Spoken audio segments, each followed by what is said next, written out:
हरे कृष्णा। आज की इस क्लास में सभी भक्तों का स्वागत है। हम कीर्तन से स्टार्ट करेंगे। जय राधा माधव कुंज बिहारी,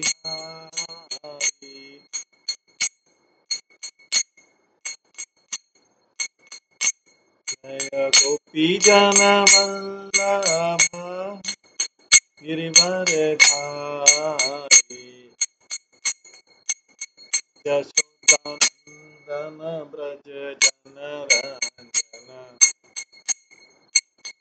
यमुना तीरावनचारी,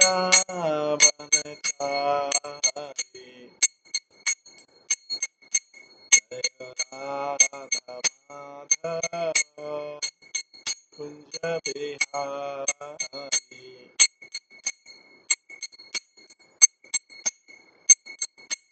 हरे कृष्णा कृष्णा कृष्णा हरे हरे, हरे राम हरे राम, राम हरे हरे,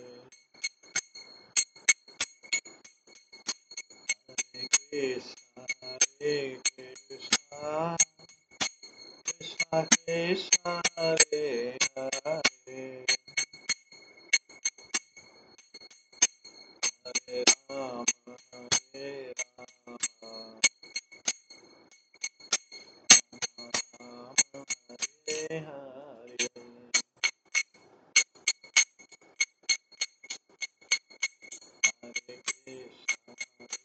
हरे कृष्णा कृष्णा कृष्णा हरे हरे, हरे राम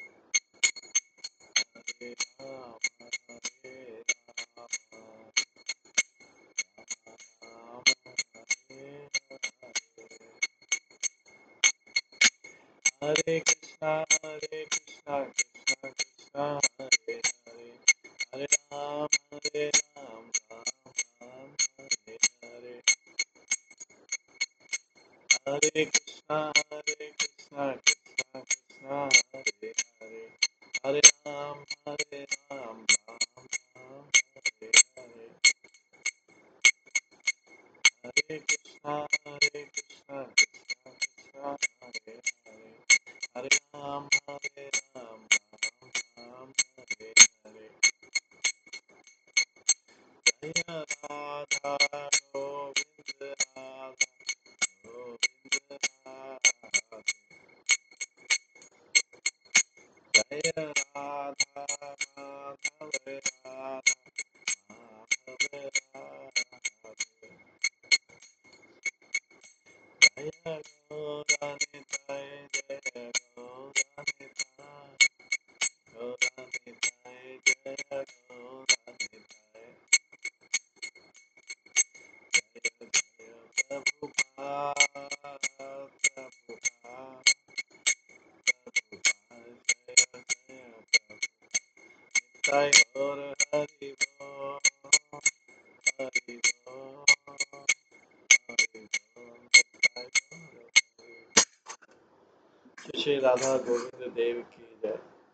श्री जगन्नाथ बलदेव सुभद्रा महारानी की जय। श्री गौर निताय की जय। श्री प्रभुपाद की जय। सभी भक्तगणों की जय।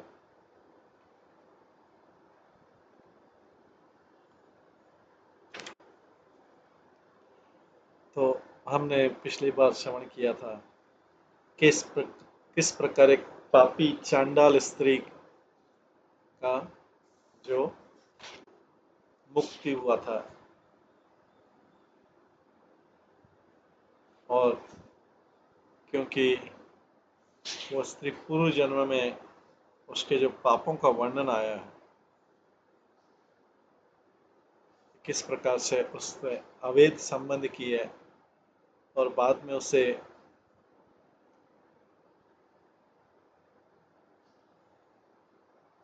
अलग अलग प्रकार के रोग हो गए, कोई इसकी तरफ देखता नहीं था,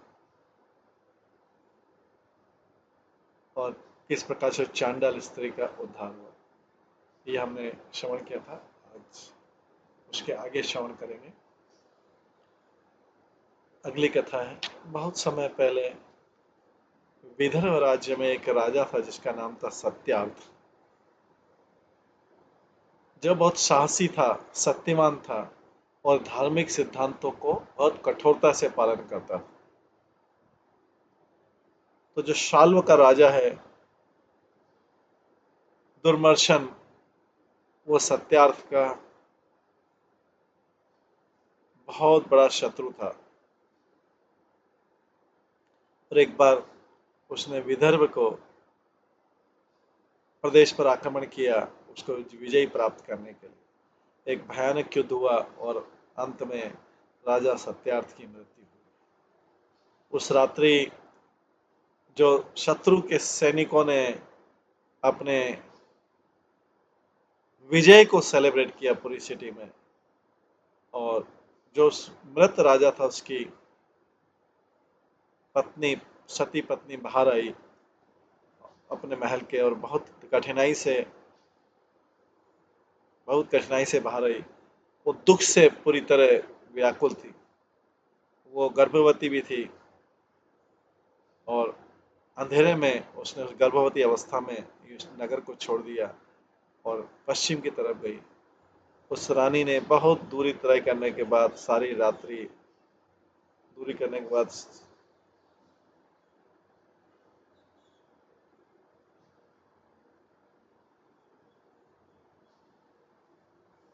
और सुबह वो कंटिन्यू की उस वन के रास्ते में।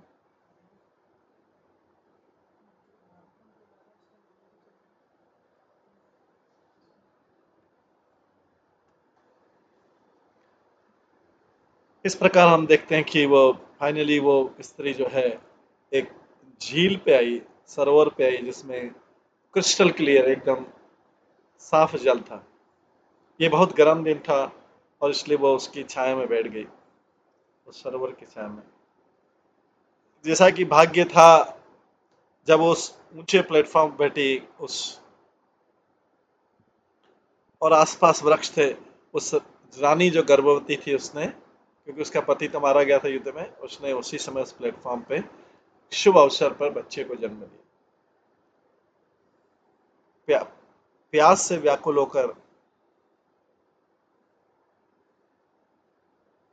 वो रानी जो है वो सरोवर के पानी में प्रवेश किया और इमीडिएटली उसको क्रोकोडाइल ने, शक्तिशाली मगरमच्छ ने पकड़ लिया और उसको मार दिया। जो अनाथ बालक था, जो झील के किनारे था, जोर जोर से रो रहा था क्योंकि भूखा भी था और प्यासा भी था। उस समय एक ब्राह्मण स्त्री जो है वहां पर आई, अपने 1 साल के बच्चे को उसकी भुजा में,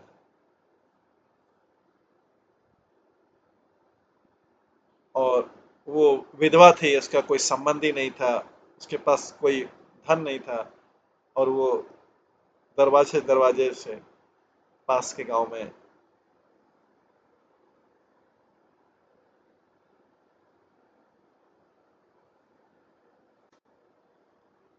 वो भिक्षा मांग रही थी।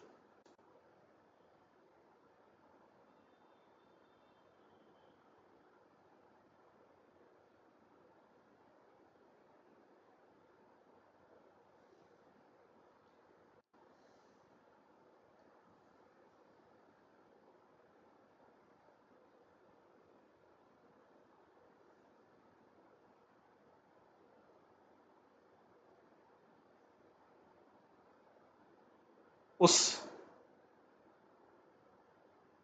उस अनाथ बच्चे को, जो अभी जन्म ही लिया है, राजकुमार के घर का था राजा, उस ब्राह्मण स्त्री ने, जिसका नाम उमा था, उसने सोचा कि ये क्या,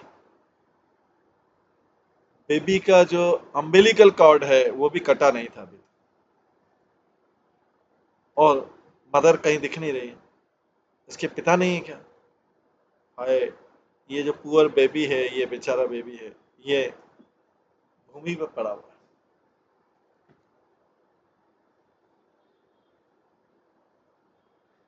ये किसी चांडाल का बच्चा है, शूद्र का बच्चा है, वैश्य का बच्चा है, ब्राह्मण का बच्चा है।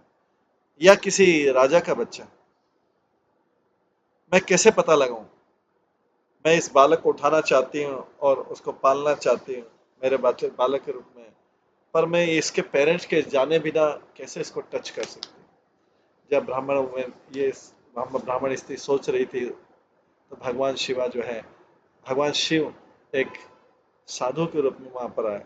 उन्होंने उस ब्राह्मण स्त्री से कहा, निराश मत हो, इस बच्चे को लियो अपने साथ में, इसको पालन पोषण करो बिना किसी हेजिटेशन के, और इस बालक को पालन पोषण करने में तुम्हारा भाग्योदय होगा। इस बालक को अगर तुम पालन, तुम्हारा नहीं है लेकिन इसका भाग्योदय होगा।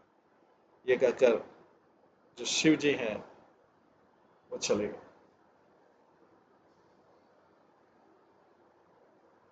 तेजी से चले गए। जो ब्राह्मण स्त्री ने उस जो बालक को छोड़ दिया गया था, त्याग दिया गया था, उसको अपने घर ले गई और एक गांव में ले गई जिसका नाम था एक चक्र। उसके बाद वहां पर उसने उस राजकुमार बालक जो था, वे भी जस्ट बॉर्न ही हुआ था, कुछ घंटे का ही था, उसको ले गई और उसको अपने बालक जैसा पाला,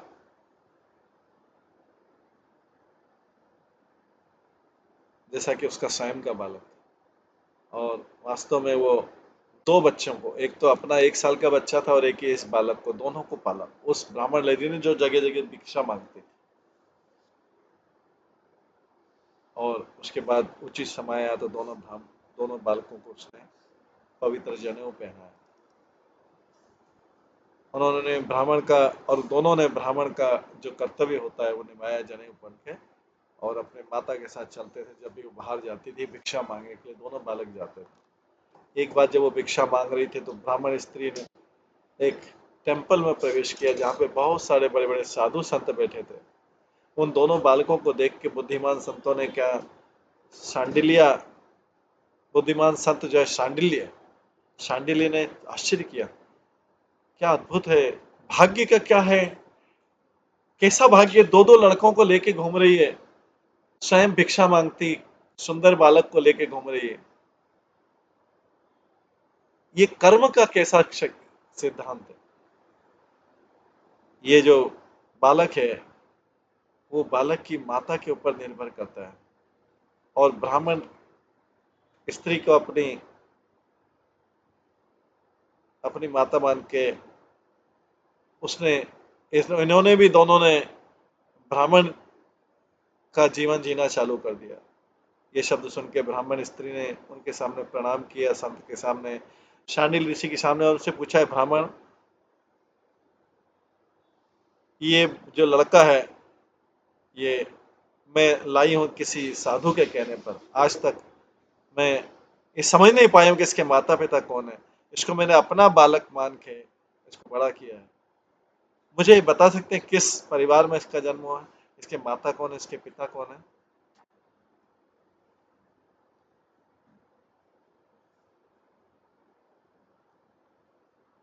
आपको तो ज्ञान का, आप तो ज्ञान से भरे हुए हैं, इसलिए मुझे बताइए सब कुछ।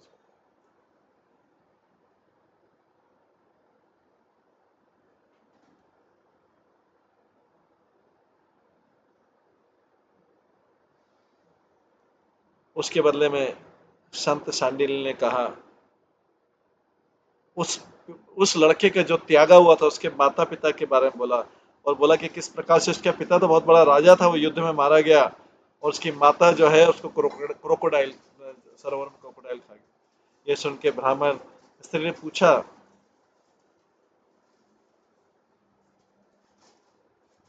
कि कैसे ये बालक, शांडिल ऋषि को पूरा पता था, किसी को नहीं पता था लेकिन शांडिल ऋषि को अपने तेज दूरदृष्टि से पता था।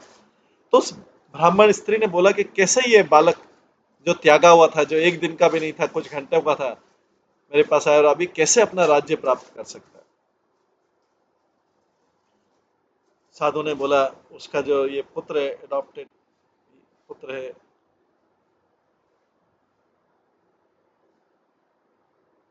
उसके पूर्व जन्म के बारे में बताया, उसके माता पिता के बारे में बताया, और वो जो इन इन लोगों ने भगवान शिव की पूजा में कुछ त्रुटि की थी, उसके कारण, उस दुर्भाग्य के कारण, उसके कारण ये दुर्भाग्य इस जीवन में हुआ। संत ने फिर ब्राह्मण स्त्री को कहा कि भगवान शिव की पूजा करने की उचित विधि क्या है। उसके बाद में ब्राह्मण स्त्री ने, उसके पुत्र ने, और वो जो राजकुमार पुत्र था, उन्होंने भगवान शिव की पूजा की जैसा कि संत ने बताया। और शांडिल्य संत ने, कुछ महीने बीते, एक दिन बसंत ऋतु में दोनों लड़के जो है वो वन में खेल रहे थे, और वो कुछ गंधर्व कन्याओं के संपर्क में आए जो वो खेल रही थी। उन सुंदर कन्याओं को देख के दूर से जो ब्राह्मण लड़के ने राजकुमार को बोला, इससे आगे इन कन्याओं के पास मत जाओ जो यहाँ पे खेल रही। जो लोग विद्वान होते हैं और जिनके हृदय अशुद्ध नहीं होते, अशुद्धता से शुद्ध रहते हैं, वे किसी भी स्त्री का संग अवॉइड करते हैं। ये जो कन्याएं हैं, गंधर्व कन्याएं, इनको अपनी युवावस्था और सुंदरता का गर्व है, और ये आनंद लेती हैं, पुरुष को भ्रमित करने में आनंद लेती है। ये एक्सपर्ट होती हैं, ये किसी को एंटाइज करने में, अपनी तरफ आकर्षित करने में, अपनी बातों से और अपने बिहेवियर से। इस कारण से जो विद्वान लोग होते हैं वो अपने कार्य में व्यस्त रहते हैं, और स्पेशली जो ब्रह्मचारी रहते हैं उन्हें इस प्रकार के स्त्रियों से अपने आप को दूर रखना चाहिए और उनसे वार्तालाप करने में दूर रखना चाहिए। ये बहुत अच्छी तरह जानते हुए मैं वन में और ज़्यादा आगे नहीं जाना चाहता हूँ। ये दोनों बालक जो है, ब्राह्मण बालक, दोनों ही एक ही माँ के हैं, एक को पाला गया है और एक था उनका। तो ब्राह्मण बालक ने राजकुमार बालक से बोला, ये कहकर ब्राह्मण बाय चला गया और दूर चला गया। वो जो राजकुमार क्षत्रिय वाला बालक था वो बहुत जानने का उत्सुक था, और इसलिए वो आगे गया जहाँ पे गंधर्व कन्याएं खेल रही। उन कन्याओं में एक कन्या जो बहुत क्यूट थी और प्रलोभित करने वाली थी, जब उसने देखा कि ये राजकुमार बालक आगे आ रहा है तो उसने सोचा कि कितना अच्छा बालक है, कितना सुंदर है, ऐसा है हैंडसम युवा मेरी तरफ आ रहा है, बहुत रॉयल तरीके से आ रहा है, राजसी तरीके से आ रहा है। उसकी बड़ी बड़ी आंखें और इतनी अट्रैक्टिव है, और उसकी स्माइल, उसका जो मुस्कुराहट है बहुत सुंदर है, उसकी सुंदरता बढ़ रही है, और उसका शरीर इतना कोमल है और यंग है। अपनी मित्र की तरफ बोल के उसने, उस कन्या ने कहा, आप लोग जाइए, पास में चंपक और दूसरे फ्लावर हैं, वृक्ष हैं, वहां पे जाइए और ये फूल इकट्ठा कीजिए, मैं अभी आपका यहाँ पर इंतजार करूंगी। उनकी जब चली गई, उनकी सखियां चली गई, तो उस कन्या जो अकेली खड़ी थी वो उस हैंडसम प्रिंस, सुंदर राजकुमार बालक के आने का इंतजार करती रही, और उनकी दृष्टि उस पर फिक्स हो गई। जब वो बालक आया राजकुमार, वो उसने भी उसकी तरफ देखा, दृष्टि डाली जो सुंदर कन्या थी, और बहुत उत्सुकता पूर्वक।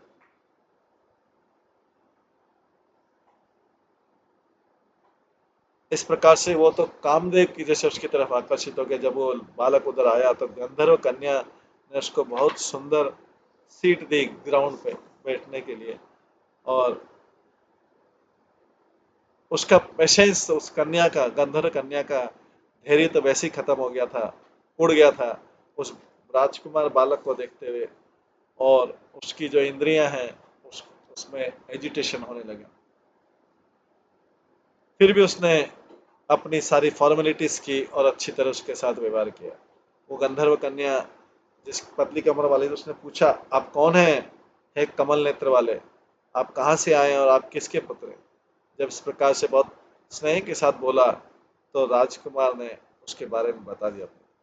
उसने गंधर्व कन्या से कहा कि वो विदर्भ के राजा का पुत्र था, जो कि उसके एनिमी शत्रुओं द्वारा मारा गया था, और उसके कारण उसको एक गरीब ब्राह्मण स्त्री ने पालन पोषण किया। उस कन्या से पूछा उसने, हे सुंदर कन्या, आप कौन हैं, आप कहाँ से आई हैं, आपके पिता कौन हैं, क्या सोच रही हैं आप, और आप मुझसे क्या कहना चाह रहे हैं। वो उस गंधर्व कन्या बोलती है, मैं बड़े गंधर्व की पुत्री हूँ, द्रवी का गंधर्व की पुत्र, मेरा नाम अमुष्मति है। जब मैं देखा कि आप आ रही हैं, मैं आपसे बातचीत करने के लिए बहुत उत्सुक हुई, इसलिए मैंने बाकी अपनी सखियों को वन की तरफ भेज दिया। अब मैं यहाँ पे अकेली हूँ। मैं बहुत सुंदर म्यूजिक, संगीत में दक्ष हूँ, और मुझे सारी देव कन्याएं मुझे चाहती हैं। मैं सबके मन की बात जान जाती हूँ, इसलिए मैं आपकी इच्छा जानती हूँ। मैं जानती हूँ कि आप मेरे प्रति प्रेम का अनुभव कर रहे हैं, और मैं भी आपके प्रति प्रेम का अनुभव कर रहा हूँ। ये भाग्य की इच्छा है। इस दिन से आगे हमारे बीच कोई विरह नहीं होगा, हम अलग नहीं होंगे। ये कहकर जो उस कन्या ने राजकुमार को बहुत सारे, जो राजकुमार बालक था उसको बहुत सारे मोतियों के हार दिए, जो उन्होंने स्वयं पहन रखे। और उस राजकुमार ने उन उपहारों को स्वीकार किया। उसने कहा, है कन्या, जो भी आपने कहा सही है, फिर भी मैं बताना चाहता हूँ कि मैं निर्धन बालक हूँ। मैं अपनी मुझे अपनी संपत्ति के अधिकार से वंचित किया हुआ है। मैं आपसे कैसे आपका प्रेमी कैसे बन सकता हूँ? आप तो अपने पिता के अंडर में हैं। आप उन आप अपनी उनकी इच्छाओं को कैसे उल्लंघन कर सकते हैं?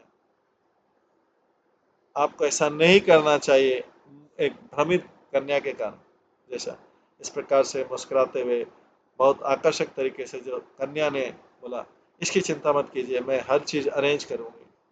आप घर चले जाइए, और इसके बाद कल के बाद में सुबह यहाँ पर फिर आइए। ये बहुत गंभीर मामला है, और इसने मुझे धोखा मत देना। ये कहकर कन्या ने अपने मित्रों के साथ चली गई, जो फूल फूल तोड़ के वापस आए थे। राजकुमार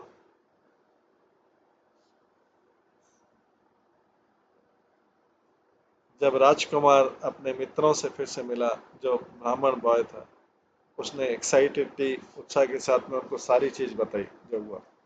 घर आके जो राजकुमार बालक बहुत प्रसन्न हुआ, और अपनी माता को भी बताया। अगले दिन मॉर्निंग में सुबह दोनों बालक जो थे वो वन में गए। जब वो वहां पर आए, तो उस राजकुमार बालक ने उस प्रिय लड़की से मुलाकात की। उसने देखा कि वहां पर गंधर्वों का राजा है अपनी कन्या के साथ में। उस इस लड़के को वेल स्वागत करके उसको अच्छी तरह बिठा के, जो गंधर्व राजा बोला, कल मैं कैलाश पर्वत पर गया था, जहां मैंने भगवान शिव को देखा पार्वती के साथ में। महादेव ने मुझे बोला कि एक राजकुमार बालक है, धर्मगुप्ता, वो बहुत निर्धन है, और उसको अपना राज्य नहीं मिला, शत्रुओं के द्वारा उसका राज्य ले लिया गया था। उसके गुरु के निर्देशन में ये इस बालक ने मेरी पूजा की है, और उसकी पूजा के बल से उसके सारे पूर्वजों ने अपना धाम प्राप्त कर लिया है। गंधर्व, आपको उसे सहायता करनी चाहिए, उसके शत्रुओं को मार के, और उसे फिर से राजा, विदर्भ का राजा बनाएंगे। ये आदेश पाके मैं घर आ गया, जहाँ पे मेरी कन्या ने मुझे बताया कि उसमें आपकी रुचि है। ये समझ समझ के, भगवान शिव की इच्छा समझ के, मैंने अपनी कन्या को इस वन में लाया हूँ। अब मैं आज मैं आपकी मैं आपको अपनी कन्या दे रहा हूँ, अमुष्मति जिसका नाम है, और अपने शत्रु को मार के मैं आपको राज्य दिलाऊंगा, और 10,000 साल के बाद में आप भगवान शिव की भक्ति प्राप्त करेंगे, उनके धाम जाएंगे। ये मेरी कन्या जो है उस दिव्य रूप में वहां पर मिलेगी आपको। ये कहकर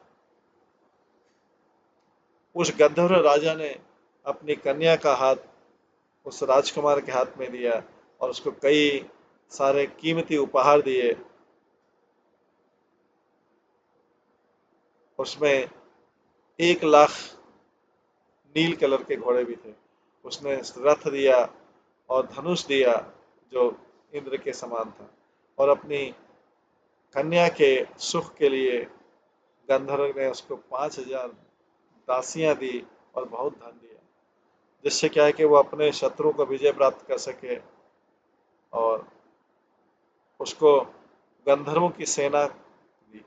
इसके बाद में जो गंधर्व किंग था द्रवि का, वो स्वर्ग लोक चला गया।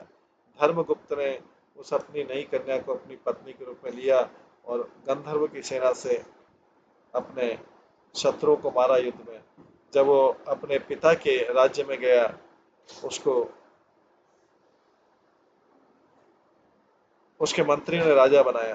जो ब्राह्मण स्त्री थी जिसने उसको पालन पोषण किया था, वो उस राजकुमार की माता के समान कार्य करने लगी, और उसका जो पुत्र था उसने भी उस उसको भाई के रूप में स्वीकार किया। जब वो इस प्रकार से शासन कर रहे थे बिना किसी डिफिकल्टी के, राजा धर्मगुप्त ने भगवान शिव की पूजा की बिना किसी त्रुटि के। ये इस प्रकार से भगवान शिव की कृपा से उसने राज्य प्राप्त। तो हम इसमें देखते हैं कि स्कंद पुराण का ज्यादातर हिस्सा जो है भगवान शिव की महिमा से है और उनसे संबंधित। इसके बाद सूत गोस्वामी बोलते हैं, एक और स्टोरी बोलते हैं जिसमें भगवान शिव की महिमा का वर्णन आता है। बहुत समय पहले आर्यव्रत में एक राजा रहता था जिसका नाम था चित्रवर्मा। वो बहुत पुण्यवान था स्वभाव में, और शरारती लोगों के लिए, दुष्ट लोगों के लिए वो यमराज के समान। वो भगवान शिव का और विष्णु का भक्त था। उसके कई पुत्र थे, पर बहुत समय के बाद उसको एक कन्या प्राप्त हुई, और कन्या के प्राप्त होने के बाद चित्रवर्मा ने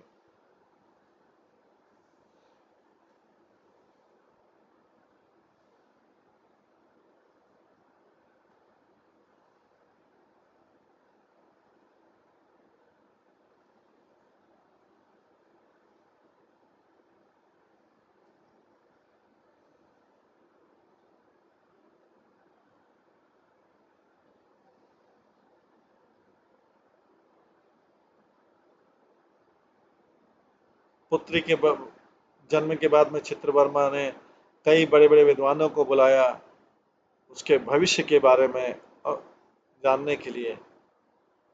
उसमें से एक ब्राह्मण ने कहा, आपकी कन्या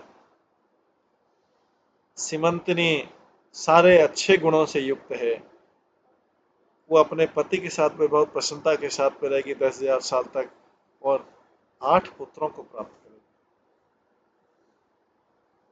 इससे प्रसन्न होकर राजा ने इसको बहुत उपहार दिए, और इसके बाद कहा, दूसरे ब्राह्मण ने कहा इसके अपने 14वें साल में ये कन्या विधवा हो जाएगी। ये सुन के, ये क्रूर शब्द सुन के, जो कि वज्र के समान थे, राजा का मन बहुत उत्तेजित हो गया। उसने सारे ब्राह्मणों को विदा किया, और ये सोच के कि जो भी हो सकता है उसके भाग्य को, राजा ने सारी चिंता छोड़ दी। जब वो कन्या किशोर अवस्था में पहुंची, उन्होंने अपने सखियों से सुना कि किस प्रकार से एक ब्राह्मण ने भविष्यवाणी की थी कि तुम जल्दी विधवा हो जाएगी। इससे भयभीत होकर, चिंतित होकर सीमंतिनी ने मैत्रेय मैत्री को के पास गई, जो कि याज्ञवल्क्य ऋषि की पत्नी थी, और उनसे पूछा, हे माता, मैं बहुत भयभीत हूँ, मैं आपके चरण कमलों में शरण लेती हूँ, मुझे वो साधन दीजिए जिससे मैं अपना अच्छी तरह वैवाहिक जीवन जी सकूं। सती संत की सती स्त्री ने बोला, आपको पार्वती की शरण लेनी चाहिए जो शिव की पत्नी है। सीमंतनी भगवान शिव और पार्वती की पूजा करती रही।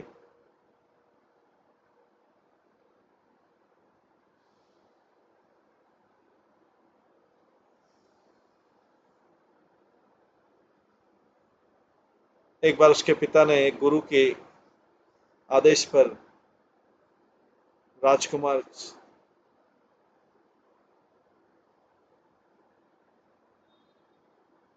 चंद्र अंगद को अपने महल में इनवाइट किया और अपनी पुत्री का विवाह से कर दिया।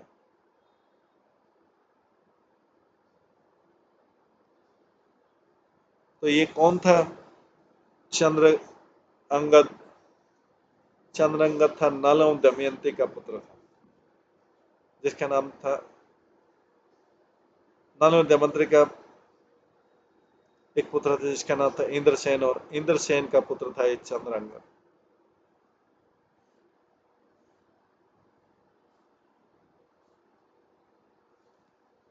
उसके बाद एक महान उत्सव हुआ मैरिज के समय, और कई जो राजा थे उसको अटेंड करने आए।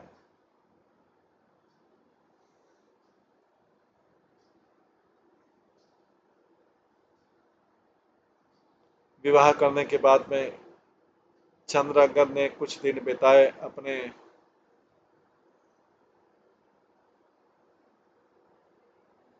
ससुर के महल में। एक दिन चंद्रअंगद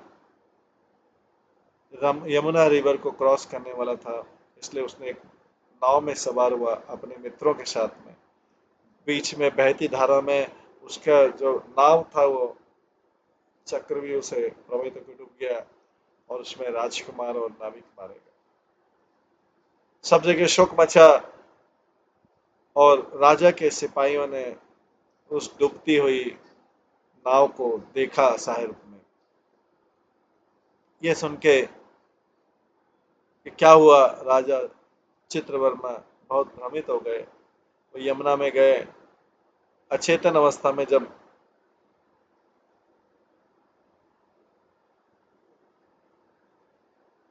सीमंत ने सुना तो सीमंत मूर्छित हो गई, और महल में सारे लोग बहुत ही दयापूर्ण अवस्था में उसका प्रतीक्षा करते थे।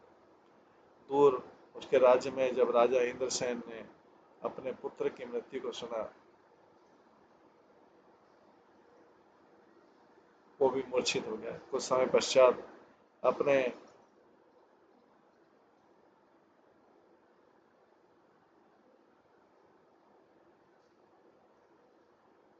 अपने वृद्ध जनों द्वारा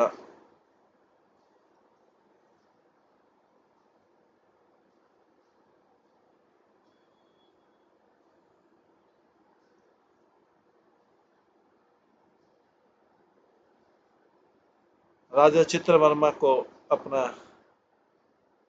शांत हुआ, और अपनी पुत्री को शांत करने लगा। राजा ने फिर उनका अंतिम संस्कार किया। श्रीमन श्रीमंतिनी ने पहले सोचा कि वो भी अग्नि में प्रवेश कर जाए, जिससे वो भी अपने पति के पास जा सके। उनके पिता ने उनको मना किया, और इसलिए उसने अपने आप को शांत किया, विधवा के रूप में रहने लगी। उस समय वो 14 साल की कन्या थी, और वो भगवान शिव और पार्वती की पूजा करने लगी। दुख से पीड़ित होकर राजा इंद्रसेन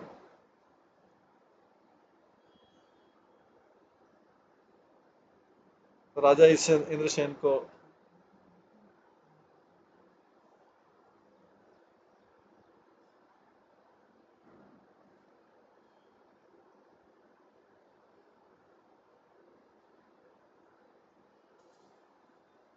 अपने उसके संबंधी लोग और उसके संबंधी लोगों ने उसकी पत्नी को जेल में डाल दिया।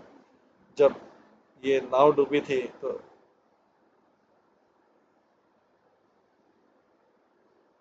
जो न्यूली मैरिड चंद्र चंद्रअंगद था वो यमुना के गहरे जल में चला गया, जहाँ पे उसने कुछ सर्पों को देखा, सर्प कन्याओं को जो खेल रही थी।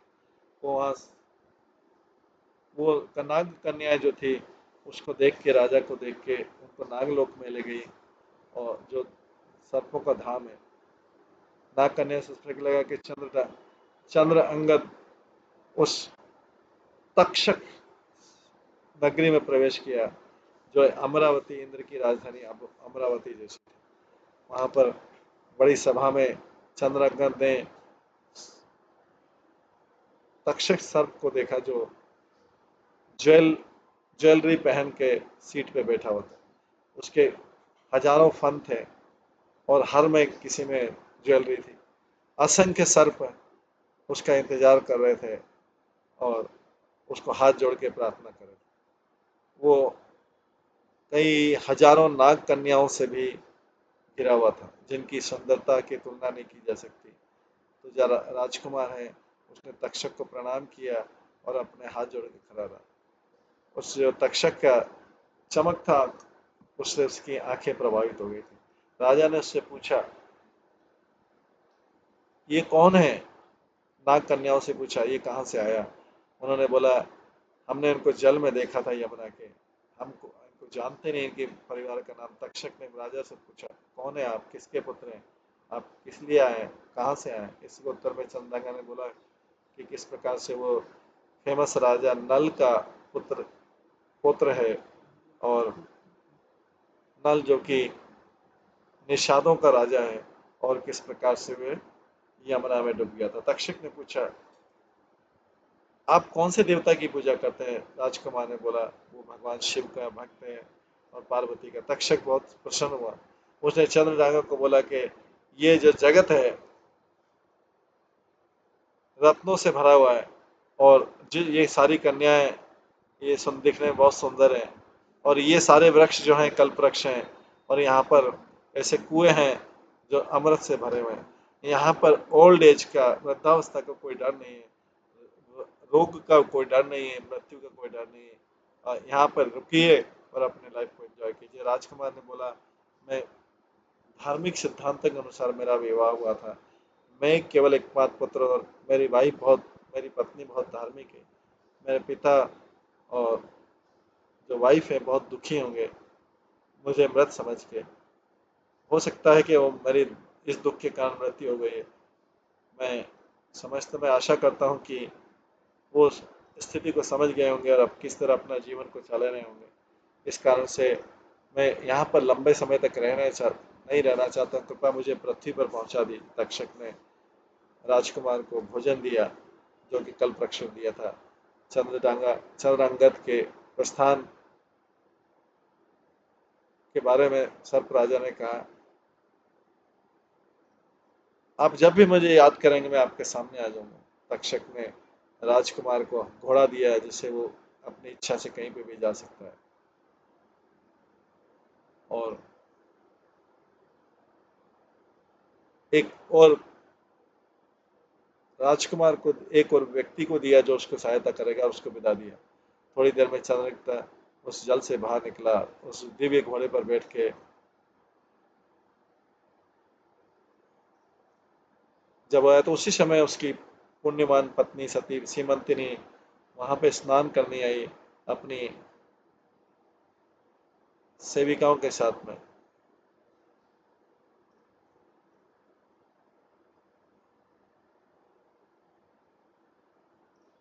क्योंकि उनके पति का रूप बदल गया था, वो नागों के बीच में आने से, और वो बहुत सुंदर ज्वेलरी और कपड़ों में नहीं थी, और उनके बाल बिखरे हुए थे, इसलिए दोनों एक दूसरे को पहचान नहीं पाए। चंद्रअंगद ने उस स्त्री के पास जाके बोला, आप कौन है? किसकी पत्नी है? और आप इतनी दुखी क्यों इस युवा अवस्था में? सीमंतिनी ने वहां पे बड़ी लज्जापूर्वक खड़ी रही अपने हस्बैंड के सामने, आंखें आंसू बहाती रही। वो बोल नहीं पा रही थी, तो उसके एक दासी ने बताया उस राजकुमार को, और किस प्रकार से बताया उनके ससुर जो हैं उनको जेल में कर दिया गया, राज्य से हटा दिया। कुछ साहस लेके सीमंतिनी ने उस राजकुमार से पूछा, कौन है आप? क्या डेमिगॉड हैं, किन्नर हैं, गंधर्व हैं, सिद्ध हैं, राजा हैं? आप तो दूसरे कामदेव दिखते हैं। आप क्यों पूछ रहे हैं मुझसे ऐसी चिंता के साथ में? क्या आपने मुझे पहले कभी देखा है? आप मुझे कुछ परिचित दिखते हैं, मुझे आपके बारे में सब कुछ बताइए, कहकर जब राजकुमार ने बहुत देर रोके भूमि पर गिर पड़े। जब उस राजकुमारी के दासियों ने उसको घेर रखा था, चंद्र अंगद कुछ समय तक चुप रहा। फिर उन्होंने फिर दुख से व्याकुल हो गया। उसने अपनी पत्नी को आनंद देने वाले शब्द दिए, और उसका हाथ पकड़ के उसको पास में लाके, और इस प्रकार से जब उसके शरीर के रोए खड़े हो गए, रोम, उसने उनके कान में कुछ कहा कि इस जगत में मैंने कहीं आपको, आपके पति को देखा है। वो आपके सतीत्व और उच्च चरित्र से प्रभावित है, वो जल्दी यहाँ पर आएगा 2-3 दिन में और आपका दुख दूर कर देगा। मैं आपके पति का मित्र हूँ और मैं आपको ये देने आया हूँ, इसको सीक्रेट करना, किसी को बताना मत। यह शब्द सुन के, जो कि अमृत से भी मीठे थे, राजकुमारी ने उस राजकुमार के ऊपर दृष्टि डाली बार बार, और बड़े उत्साह के साथ में और निराशा के साथ, और उसने नोट किया कि किस प्रकार उसके शरीर के जो बाल हैं वो उसके स्पर्श से रोंगटे खड़े हो गए। उसने उनका रूप देखा, आवाज देखी, एज देखी और दूसरी विशेषता देखी। जरूर ये ही मेरे पति हैं और मैं इनके प्रति आसक्त हूँ। ये इस रूप कैसे धारण कर सकते हैं और दूसरे लोग से आ रहे हैं? क्या मैं सपने देख रही हैं? क्या मेरे क्या मेरा ये भाग्य रहेगा कि मैं अपने पति को फिर से प्राप्त करूं? ये क्या मेरे शिव की पूजा का परिणाम है? जैसा कि संत की पत्नी ने बताया था और एक ब्राह्मण ने बताया था कि मैं फिर से 10,000 साल तक हैप्पीली मैरिज करूंगा। ये क्या सत्य हो रहा है? हर दिन मैं शुभ लक्षण देख रही हूँ। जिन लोगों ने शिव और पार्वती को प्रसन्न कर लिया, उनके लिए क्या असंभव है। इस प्रकार से श्रीमंतनी ने ये आश्वस्त हो गई कि उसका पति जो उसके सामने खड़ा है। उसने फिर उसके कानों में कुछ कहा और कहा कि मैं अपने दुखी माता पिता के पास जाऊंगी और उन्हें ये समाचार बताऊंगी। चंद्रंगद जो दिव्य घोड़े पर चला और जो निषाद के राजाओं के में एक क्षण पहुंच गया। वहां पे एक गार्डन में रहते हुए सिटी के राजा जो है, राजकुमार ने उस नागा लड़के को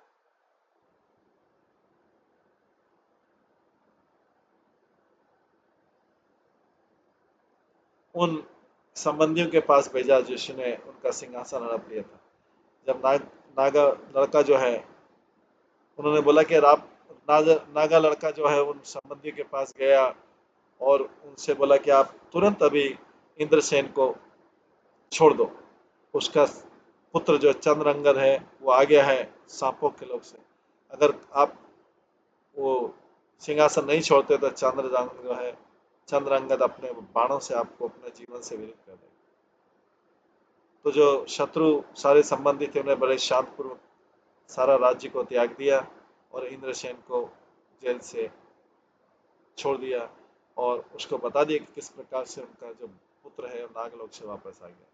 इसके बाद सारे नागरिक, सारे मंत्री, सारे ब्राह्मण आए और उन्होंने चंद्रअंगद का स्वागत किया और उसको अपने पिता के पास ले गए और बड़े आदर सत्कार के साथ राजा ने उस महल में प्रवेश किया और अपने माता पिता को प्रणाम किया।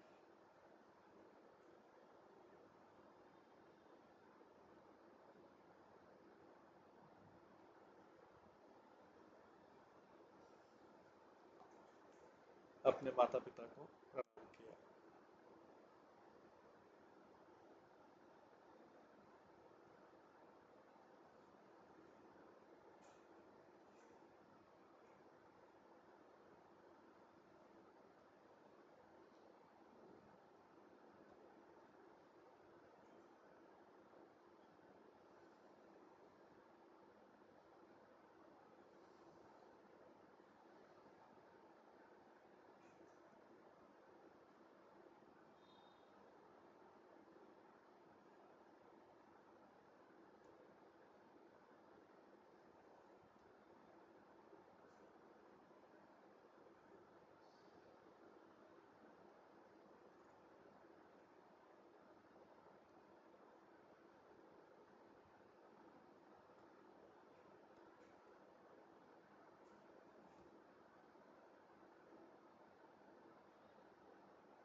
इसके बाद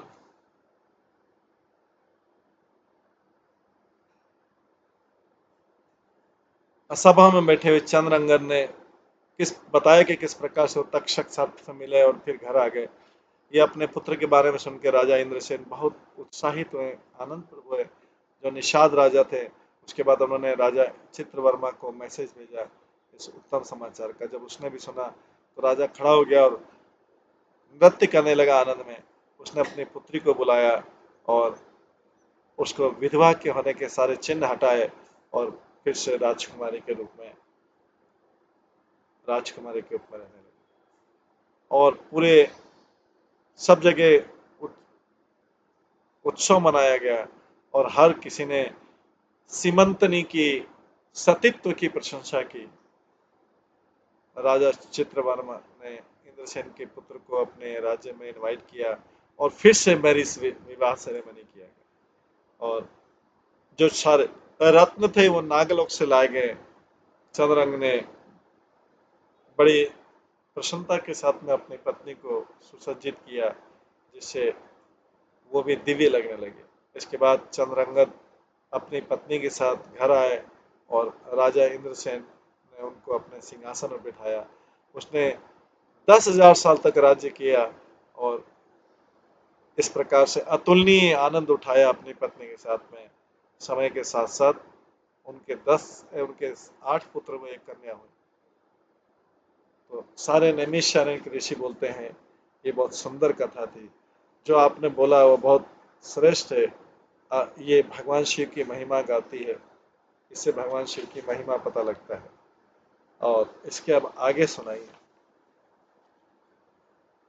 उसके उत्तर में सुत गोस्वामी ने आगे एक कथा सुनाते कि विदर्भ में एक योग्य ब्राह्मण था जिसका नाम था वेद मित्र। वो बहुत इंटेलिजेंट था और वैदिक ज्ञान में एक्सपर्ट था। उसका एक ब्राह्मण मित्र था जिसका नाम था सरस्वत। दोनों एक ही स्थान से थे और बहुत सुंदर मित्र थे। वेद मित्र का एक गुणवान पुत्र था जिसका नाम था सुमेध और सारस्वत का एक पुत्र था जिसका नाम था सोमवन। दोनों वो जो लड़के थे वे समान उम्र के थे, एक जैसा ड्रेस करते थे और उनका शिक्षा भी एक समान था। दोनों ही बाद में महान स्कॉलर बने और इसलिए उनके पुत्र माता पिता बहुत संतुष्ट थे। एक दिन जब लड़कों का 16वां साल कंप्लीट हुआ और वो बड़े हो गए, दोनों सुंदर युवक थे। उनके पिता ने उनको बुलाया और बड़े आनंद के साथ बोला है पुत्रों, आपने अपनी शिक्षा पूरी कर ली है, अब हम आपके विवाह करना चाहते हैं। राजा विदर्भ के राज में जाइए, उनको प्रसन्न कीजिए अपने विद्वत्ता से और जब वो आपको बहुत धन दे तब आप विवाह अरेंज कर सकते। तो जो दोनों लड़कों ने वैसा किया जैसा उनके माता पिता ने बोला था। राजा बहुत प्रसन्न हुए उनके उनकी विद्वता सुन के और उन्होंने उनको बताया कि उनको कुछ धन चाहिए विवाह के लिए। ये सुन के राजा हंसने लग गया।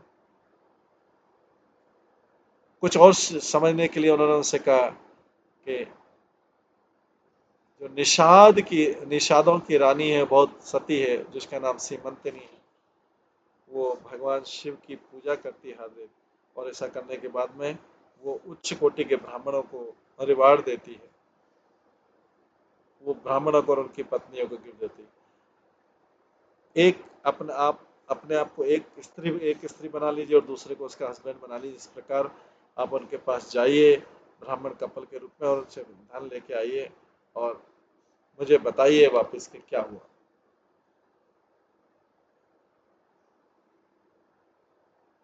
ये सब सुन के दोनों बालक डर गए और बोला हम ये करने के लिए भयभीत हैं। जो व्यक्ति इस प्रकार धोखेबाजी से काम करता है, भगवान, देवताओं, वृद्धों, पेरेंट्स, राजाओं की तरफ, वो नष्ट हो जाएगा, उसकी पूरी परिवार भी नष्ट हो जाएगा। सबसे बड़ा से बड़ा छुपी हुई चीज भी किसी दिन पता लग जाती है। ये सिद्धांत की बात बोल रहे हैं। इवन वेल कंसीव्ड किसी भी चीज को बहुत समय तक छुपाया हुआ है, वो भी किसी दिन पता लग जाती है, जल्दी या देर से पता लगती है। तो कोई व्यक्ति, कोई जो पुरुष है, इस प्रकार से राजा के अंदर अपार्टमेंट में कैसे जा सकता है? जब कोई व्यक्ति इस प्रकार से धोखेबाजी के रास्ते पर चलता है तो उसकी सारी अच्छी क्वालिटी नष्ट हो जाती है, और पाप, भय और शत्रुता, ये चारों चीजें ऐसे धोखेबाज व्यक्ति को हमेशा परेशान करती रहती है। हम तो अच्छी पायस फैमिली में जन्म लिया है, और हमारा आचार बहुत है, सुंदर है। हम कभी भी ऐसा रोष का, धूर्त का या धोखाफुल व्यवहार नहीं करेंगे किसी से। राजा ने बोला, भगवान का आदेश, वृद्धों का आदेश, माता पिता का, राजा का आदेश को कभी अवज्ञा नहीं करनी चाहिए। जो भी इन लोगों के द्वारा बोला जाता है, ये अच्छा लगे या बुरा लगे, इसको बिना किसी हेजिटेशन के पालन करना चाहिए। इसलिए जैसा मैं बोलता हूँ वैसा बिना कीजिए।